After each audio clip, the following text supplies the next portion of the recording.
Hey guys, welcome. Today we're going to learn about how to make kava, how to prepare kava, what kava's about, how to serve kava, and how to make it. And I'm joined by the amazing and wonderful Miss Erin Beata, and we're going to rock this. So the first thing we want to talk about is, what do you tell people who've never had kava before? Yeah, so my go-to with this, with always talking about kava, is to describe it as a euphoric, relaxing drink that works with your nervous system. So it promotes great quality sleep. It's known for being a very anti-stress, anti-anxiety tonic. And so it's a Polynesian ritual drink. Exactly. And I also like to tell people that it's non-alcoholic, that's very important, and that it can't take you over the top like alcohol. So you can't drink so much kava that you won't be able to drive a car, or you won't remember where you were.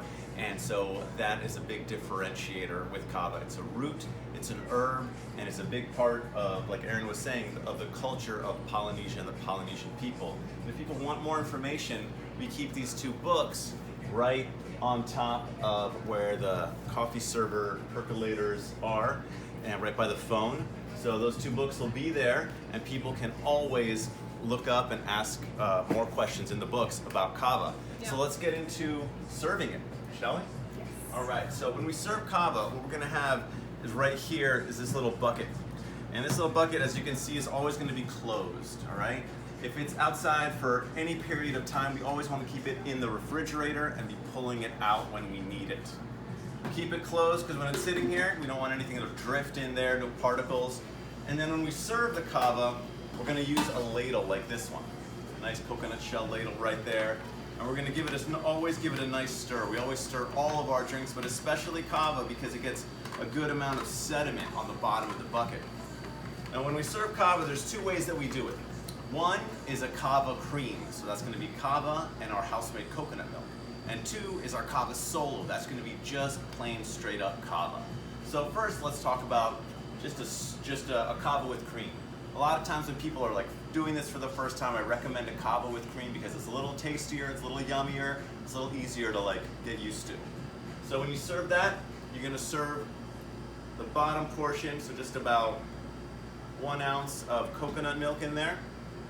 And then you're going to just top that all the way to the top with kava. Now when you serve a kava solo, and this is going to be our small, all we're going to do is just fill this all the way to the top with kava. So those are our two kava drinks. Oh, actually there's one other one that I almost forgot, and that's our bula. When we do a bula, that's kind of just to welcome people to the space and just give them a shot of kava. If they've never tried it before, it's a nice thing to do to welcome people to the space. We give them just one nice little taste of kava, and we do a little bula ritual with them, which, should I explain that to you? We'll do another video. We'll do another video for that. So those are our three forms. The bula, the low tide, or the 8 ounce, and the high tide, which is a 12 ounce. With me? All right, guys. We're gonna keep going now, and we're gonna get into how to make and how to prepare kava. You ready?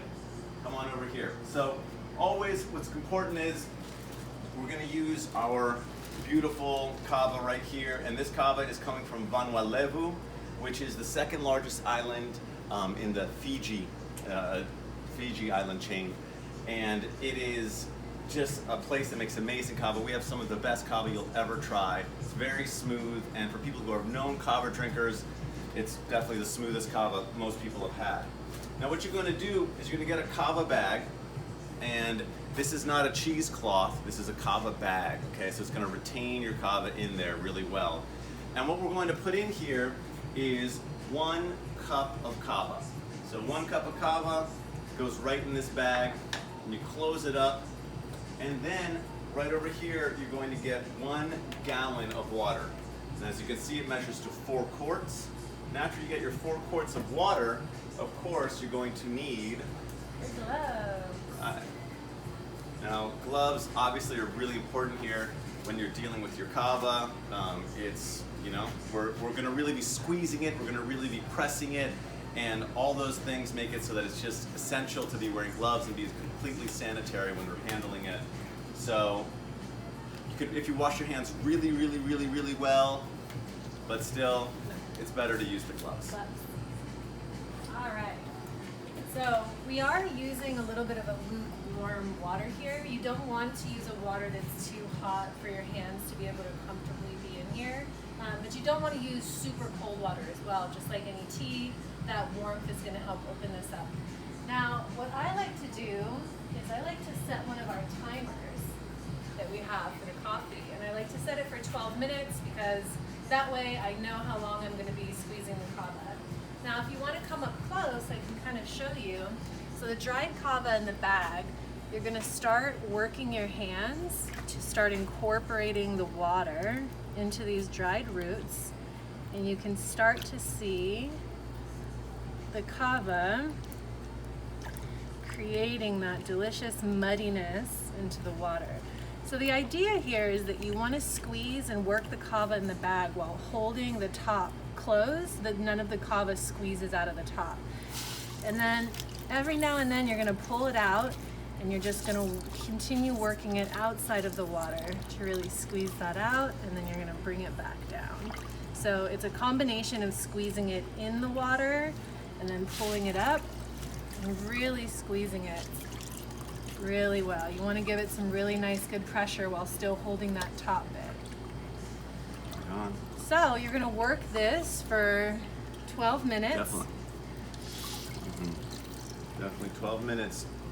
And the way you can really tell it's done is that when you drink it, it's going to have that zing, it's going to have that pop, it's going to, the plant medicine's going to really respond, and you're going to really feel it. And so we're going to keep working this kava, and I think...